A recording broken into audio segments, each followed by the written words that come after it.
Carnegie Hall in New York City, the home of the world's greatest musical events.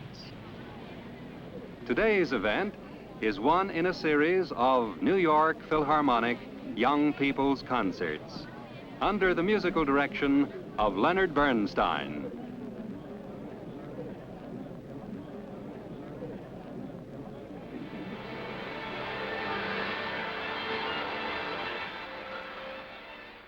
And here is Mr. Bernstein.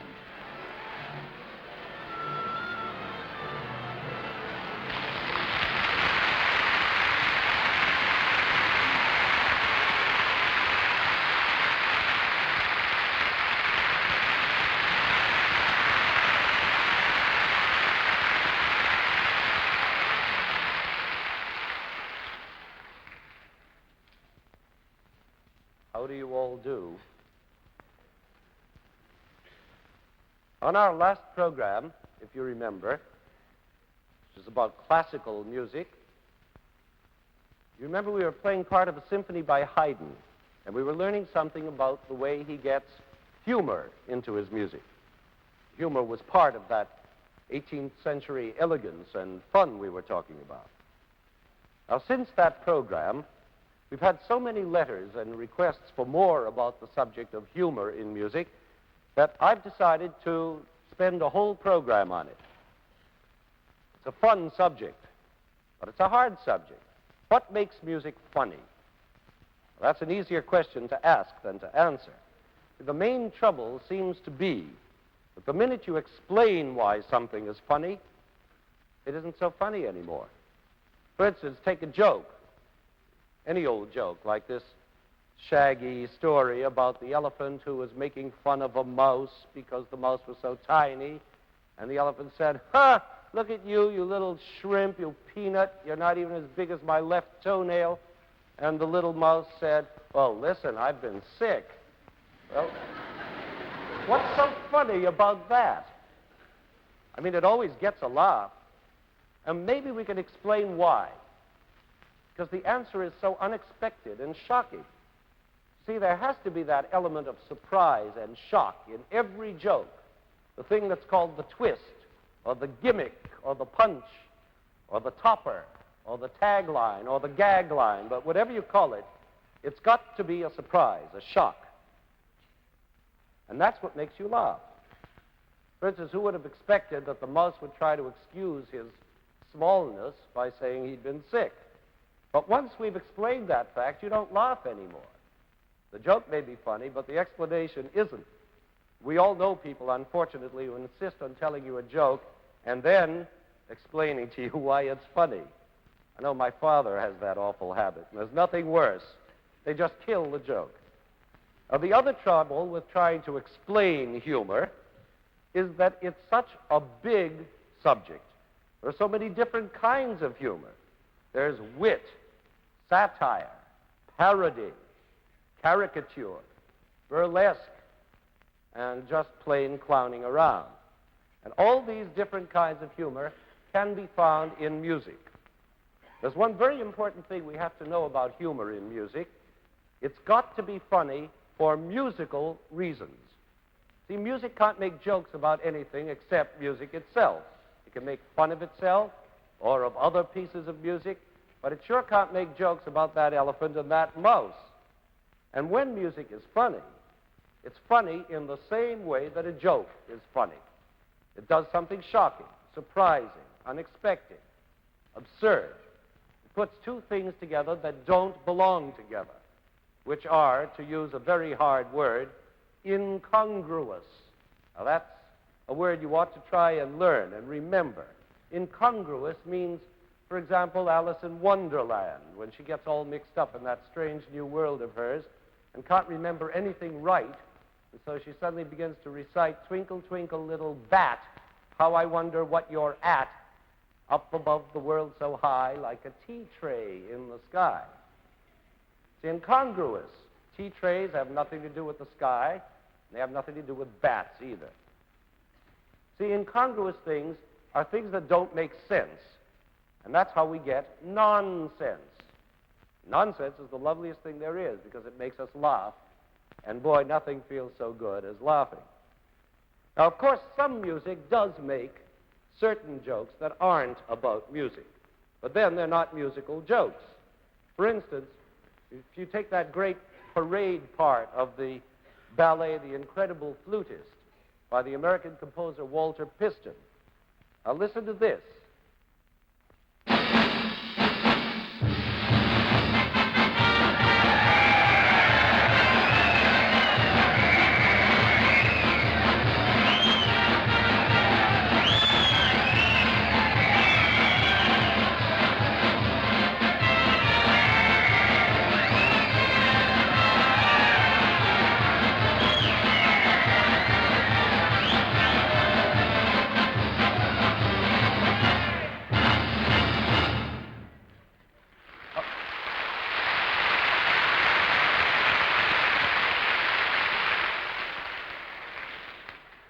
Now, what was so funny about that? What was funny? Tell me, what was so funny about that? It's gay, yes, but that doesn't make you laugh. Lots of things are gay. What's funny? Why'd you laugh? You tell me. Yeah. It's what? It's a laugh? Oh, it's loud. I don't think that you laugh at Stravinsky's Rites of Spring, and that's pretty loud. That's not a reason. Does anybody have a good reason why it was funny? Tell me. It's unexpected? Well, that's one thing. That isn't why this particular piece is funny. Why? Topsy-turvy. Well, now you're getting close. Everything was going topsy-turvy. Why? It's out of place. Now you're coming to it. You see, actually, there are two things that are funny. Two reasons why you laugh. First of all, you have a symphony orchestra sitting here imitating a brass band. That's incongruous. That's that word again. And also, the second thing is the fact that everybody began cheering and yelling in the orchestra as though they were at a parade. And what makes you laugh is that the people yelling are not at a parade. They're serious Philharmonic musicians at a concert yelling their heads off. And that's incongruous too. But that yelling is not music. So it's not funny for musical reasons. You see what I mean? I'll give you another example. It's the same with that little mosquito dance by another American composer, Paul White. Maybe you've heard that. It goes like this.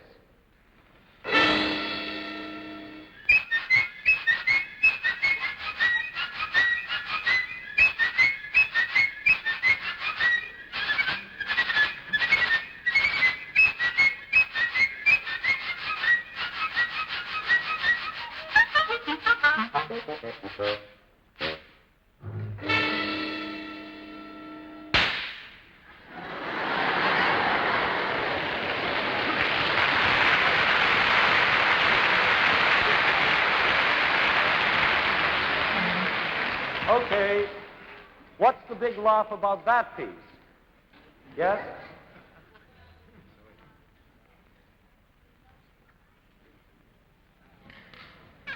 There's a whole big orchestra and there's practically nobody playing? Well, that's one good reason. What's your reason?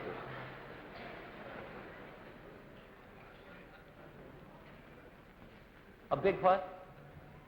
A big bang. Sure, it's that slap at the end, of course, when the mosquito gets slapped. If you have this thing buzzing around you for a minute, you catch it. But that slap, again, is not music. It's a noise, not a musical noise either.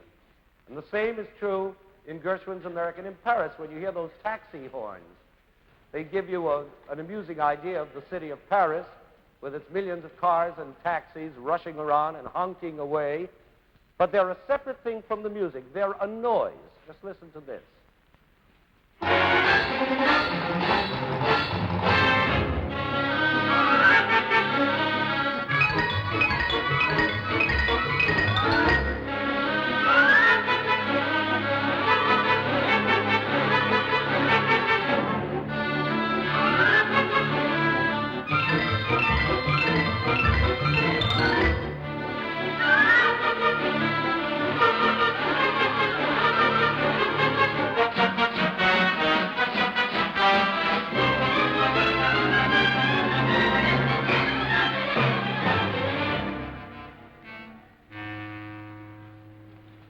what I mean? But that's now enough.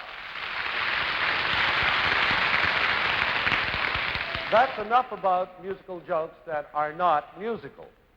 Now we're going to look at music that has humor in it without using slaps and horns and yelling. Music that makes its jokes with notes, plain, old-fashioned notes. The first and simplest way that music can be amusing is by simply imitating nature. That's one of the oldest ways of making you laugh, by imitating things or people.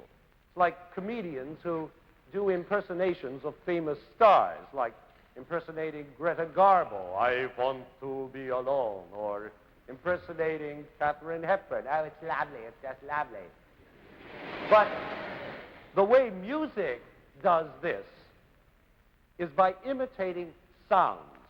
Sounds we all know, like mosquitoes, or trains, or ox carts, or little chickens, or even a big sneeze.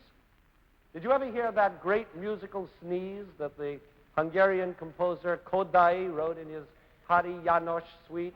The whole suite begins with that sneeze. It goes like this.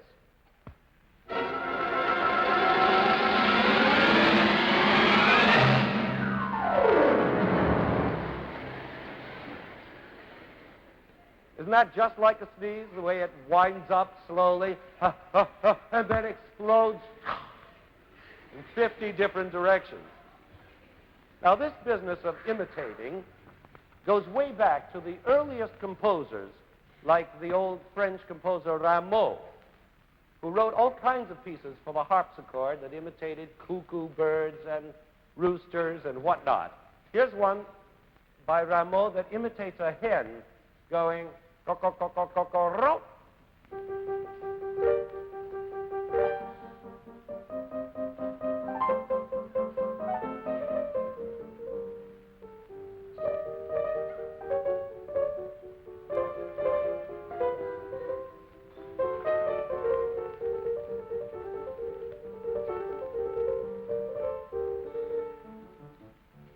That sound like a hen?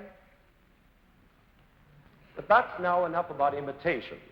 Let's get down to the real heart of the matter, which is wit. I'm sure you all remember what we said last time about Haydn's wit, how he surprises you all the time, how he gets fun into his music through sudden pauses and sudden louds and sudden softs, and how he makes humor through using those fast scurrying themes that reminded us, if you remember, of a little dachshund puppy skittering all over the floor. Now, speed has been one of the main things about wit, always. Fast and funny, that's the rule for jokes. That's why those tongue-twister songs of Gilbert and Sullivan are so funny. They go at an impossible speed. Like, do you know this one from the Pirates of Penzance? I am the very model of a modern nature general. I've information, vegetable, animal, and mineral. I know the kings of England, and I quote the price historical from Marathon to Waterloo in order categorical. It's a mouthful. Well, now the same thing is true of Haydn's humor. He uses just plain speed to get that same sort of humorous effect. Today we're going to play you a movement from another Haydn symphony, this time the last movement of his 88th symphony. And while it won't make you laugh out loud, I think you'll see what I mean when I call it witty. It's like a bag full of tricks coming at you so fast you can almost not follow them. Always something new and eye-opening, like magic.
Witty.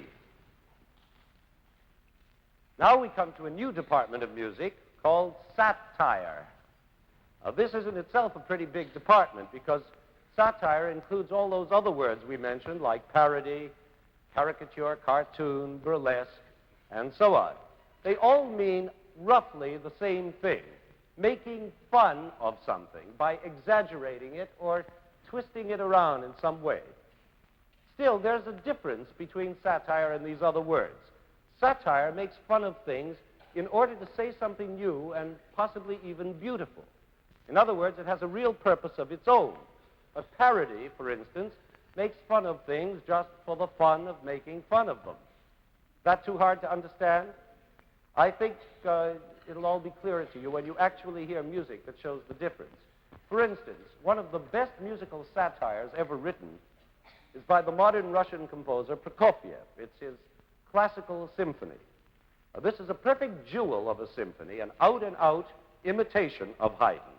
Only it exaggerates all the surprises, the sudden louds and sudden softs and stops and pauses and elegant tunes and all the rest. But every so often, something very peculiar sneaks in, a little wrong note, or one beat too many, or one beat too few. But then it always goes on right again with a deadpan face as though nothing strange had happened at all. So it's this combination of exaggerating, which is always funny, plus the little peculiar hints of modern music that keep popping up, which is incongruous in this 18th century type of music. It's that combination that makes you laugh, or at least makes it funny. I think this is the only piece I've ever laughed at out loud myself. I remember like yesterday hearing it for the first time on the radio when I was 15 years old. I remember lying on the floor and laughing till I was crying. I didn't know what the piece was. I'd never heard of Prokofiev. I only knew there was something very peculiar and funny and beautiful going on. And now we're going to play you the first movement of the classical symphony of Prokofiev, and I don't expect you all to fall down on the floor and cry with laughter, but I do hope you get at least some of the fun out of it that I got when I was 15.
Now, that's an example of pure satire. And also, it's a beautiful piece. That's what makes it a satire instead of parody. It's beautiful. Just as one of the great satires of literature is a book called Gulliver's Travels, which is also a beautiful book. Now let's listen to the third movement of that same symphony of Prokofiev, which is a delicious gavotte.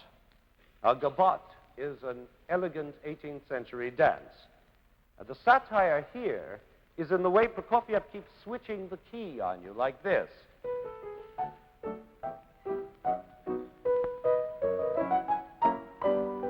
In that first phrase, he's already been in 3 different keys, imagine. And then in the last phrase, he makes a musical pun. Imagine that.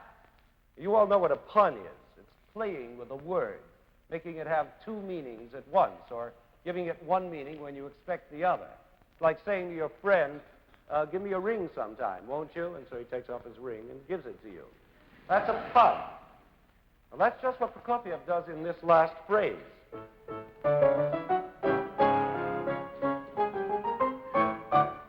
You see, he leads you to expect this at the end. And instead, he slips one over on you and does this.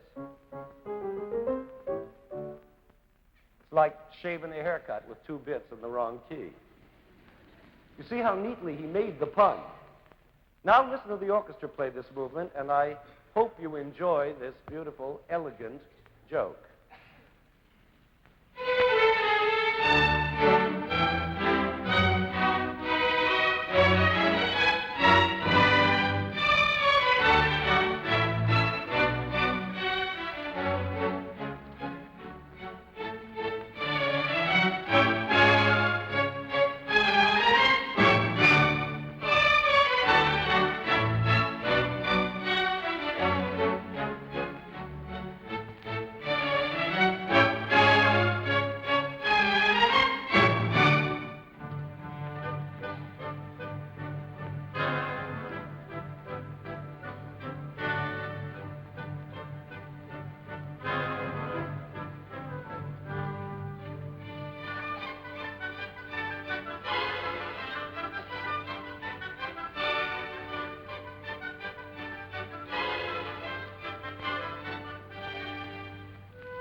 Now that gavotte brings up that nasty old word again, incongruous. Because that old-fashioned gavotte and these peculiar punning harmonies just don't go together. When you put them side by side, they make a comical pair like Mutt and Jeff. But maybe the most incongruous piece of music ever written is by Mahler, who actually made a whole movement out of his first symphony, out of Frère Jacques, that famous round that we all love and sing. You know, Frère Jacques. I don't have to sing that to you, I'm sure. Now, what Mahler did was to put it into the minor, which makes that happy little tune suddenly very gloomy and sad, like this. Frère Jacques, dormez-vous, dormez-vous, sonne le matin, so on. Now that's incongruous, isn't it? Do you suppose you could sing it in the minor the way I just did? Let's try. See how gloomy we can make it sound. Come on.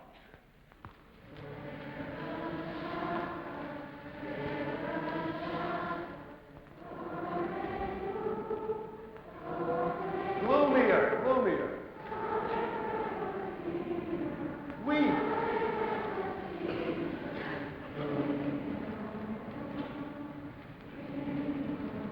Oh, you're going to have me in tears in a minute. It's become such a sad tune. Now, what Mahler did was to make that even sadder and gloomier, and therefore more incongruous, by giving it a funeral march tempo, and then giving it first to a solo double bass, which is a very gloomy instrument indeed, and then to all the other gloomiest instruments he could think of. And so it comes out sounding like this.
It does seem very strange to say that a gloomy old funeral march is funny, but it is funny because we know it's really our jolly friend Frere Jacques hiding there in that black, gloomy disguise, and the two things together are incongruous. But now we're beginning to slip from satire down into parody, into making musical fun just for the fun of it. That's what caricatures do. When you see a cartoon of a famous person in the newspaper, like President Eisenhower or General de Gaulle, is what I meant to say, or Van Cliburn or anybody, a cartoon with all their features exaggerated and looking comical, you don't suppose that those cartoons were drawn to make beautiful pictures or to insult the famous people or any serious purpose like that. They were done just to have fun. And it's the same with caricature in music. That's another reason why Gilbert and Sullivan's operettas are so funny. They caricature the style of serious opera, but they're not serious operas. Now, all their characters are just silly cartoon people, and so the serious operatic style of the music seems ridiculous and funny. For instance, you take that old battle axe in the Mikado. You know the Mikado? You know the husky, hatchet-faced, deep-voiced lady named Katishaw, who suddenly deserted by her lover and sings an operatic recitative of despair and agony that has to make you laugh because she's such a phony old ham that you can't take her seriously, even though she's singing music that's supposed to be as serious as Mendelssohn or Schubert or anybody else, like this. Alone and yet alive, oh sepulchre, my soul is still my body's prisoner. Remote the peace that death alone can give. My doom to wait, my punishment to live. Well, see,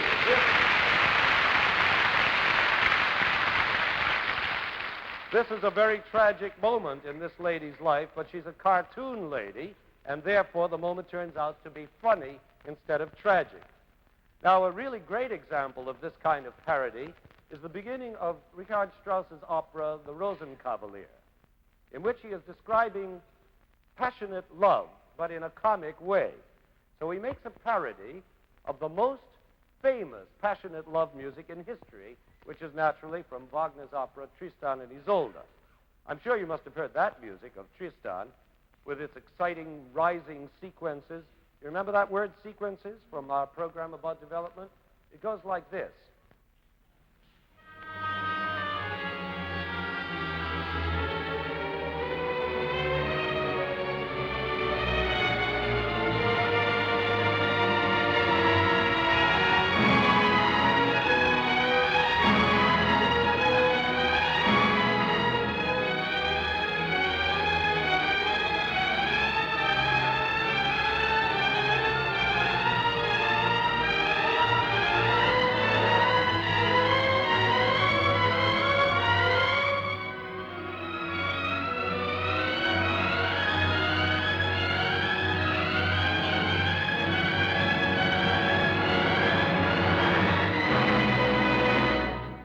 Now,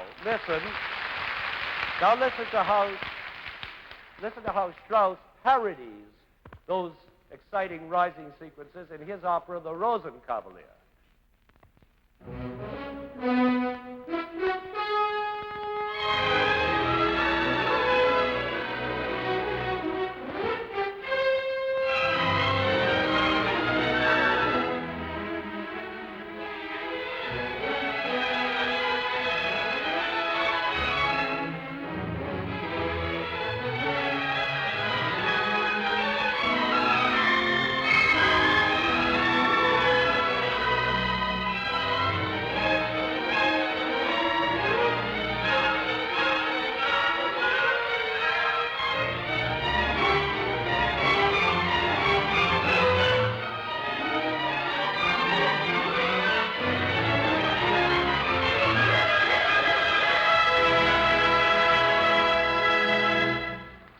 Now,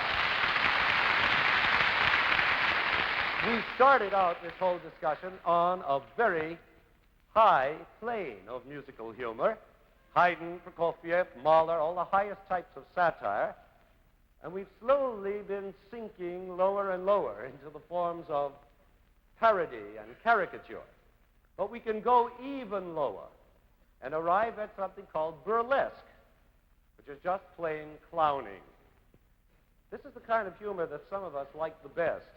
Real low-down stuff, like watching a man slipping on a banana peel. You know, that's still the funniest gag in show business.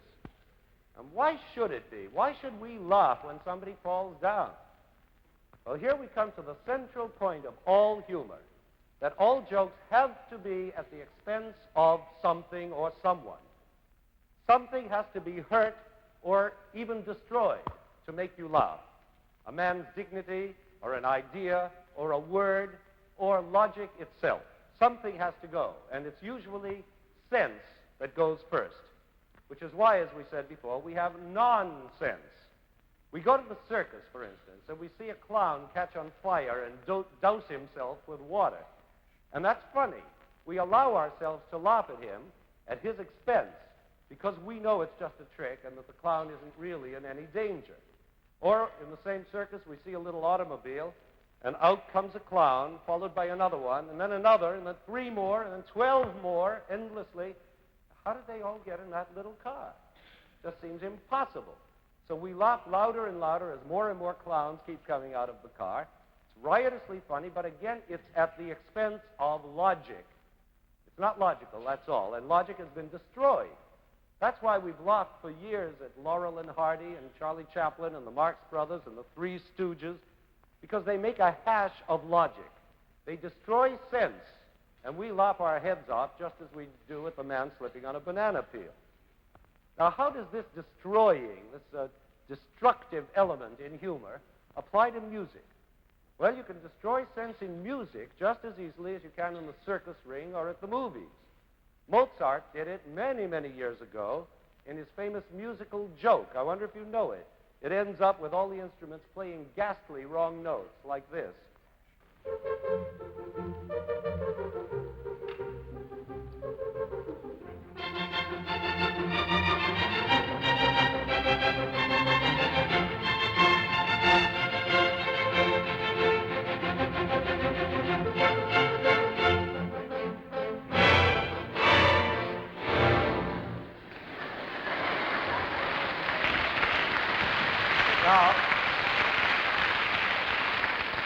may be surprised, Mozart really wrote that piece. It's funny, but it's at the expense of musical logic. It's exactly how the piece should not end, except that Mozart was purposely writing a joke piece. Now, ever since that famous Mozart joke, all kinds of composers have been doing the same thing. Wrong notes, of course, are the best way of getting a laugh in music, only they have to be written side by side with right notes in order to have them sound wrong. You understand? You remember on our last program we sang Shaving a Haircut in 2 bits in the wrong key? That's the idea. Again, it's the business of being incongruous. And it takes a composer with a real sense of humor to do it well and make it funny. The modern Russian composer Shostakovich is a master of this kind of wrong note joke. We're going to play you a little polka of his, and notice how he makes it even funnier by giving those cuckoo notes to very exaggerated instruments, like way down in the tuba and way up high in the xylophone and the piccolo. It makes the piece sound even cuckooer.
Now, that is a real cuckoo piece.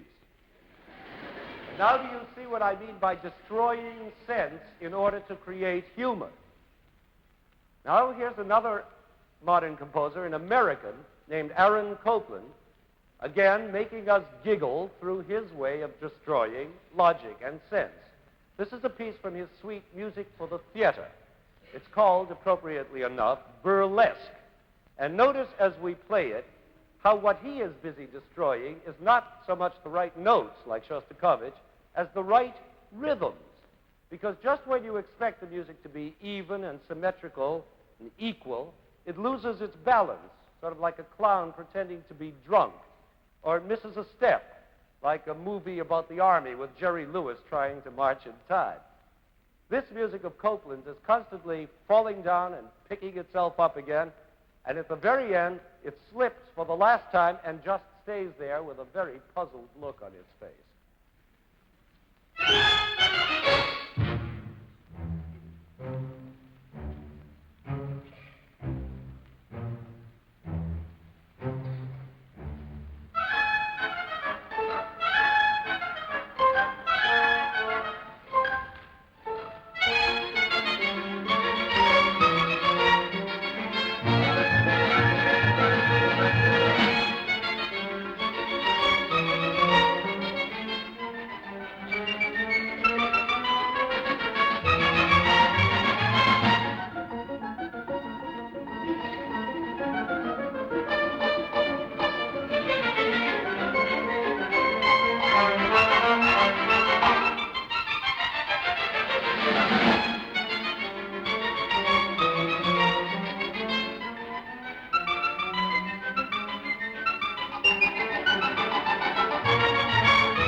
That's really a burlesque. It's like a vaudeville act at the Paramount Theater. Of course, part of the humor in that piece of Copeland is due to those low, rude noises made by the low strings and the trombone, but mostly by the bassoon. The bassoon has always been called the clown of the orchestra. I don't know why. He looks pretty gloomy to me. But perhaps the most famous case of his clowning is that awfully well-known tune in The Sorcerer's Apprentice by Dukas. I'm sure you know it.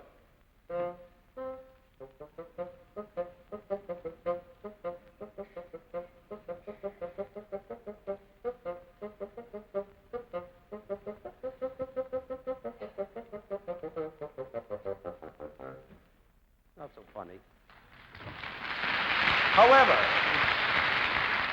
ever since that Sorcerer tune was written for the bassoons, composers have been calling on their bassoons like mad to burp out the jokes every time they need comic effects in a TV score or in a background movie score. That's what's produced a new art called Mickey Mousing, which makes the music follow the action exactly, step by step. You've all seen it in cartoons, on TV, or in the movies, like whenever Pluto suddenly crashes into a tree, you're likely to hear something like this. And then suddenly Donald Duck is shot out of a cannon, and you hear something like this. But it's not only in Mickey Mouse movies that you hear Mickey Mouse music. It's in grown-up movies as well. Take a man trying to sneak home late at night, holding his shoes in his hands, and dollars to donuts, you'll be hearing that comic bassoon again.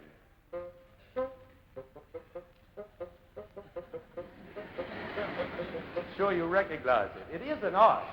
It's an art of imitating, like that Rameau piece about the hen that we played before. But it's not a very high art. Well, now that we've sunk about as low as we can go in musical humor, let's pull ourselves up again and finish by playing a piece of great symphonic humor.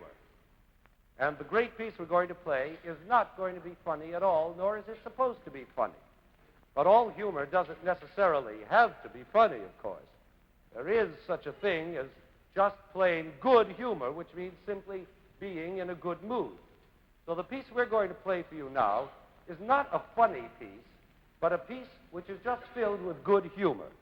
It's the third movement of Brahms' Fourth Symphony, known as the scherzo of the symphony. Now, actually, this Italian word scherzo means a joke, but in music it's come to mean any piece that is playful or lighthearted or humorous in any way. Now, there have been all kinds of scherzos ever since they were invented in the 18th century. Beethoven changed them, and Brahms changed what Beethoven had done. You could hear scherzos in 3/4 time, in 2/4 time, in 6/8, but it's usually the third movement, although even sometimes it's the second movement. In any case, we're going to play you the scherzo from Brahms' Fourth Symphony, which is in 2/4 time, and doesn't sound anything like any scherzo that had ever been written before that time. The only thing that makes it a scherzo is that it is the third movement, that it is playful and full of energy, it is short, as all scherzos should be, and filled with good humor, which only goes to prove that there are all kinds of humor in the world, as well as in music, and that all humor doesn't have to be a joke or make you laugh. Humor in or out of music can be strong and important, like Gulliver's Travels, for instance, and it can make you even have deep emotions. But it's still humor, because it makes you feel good inside. And after all, that's what music is for.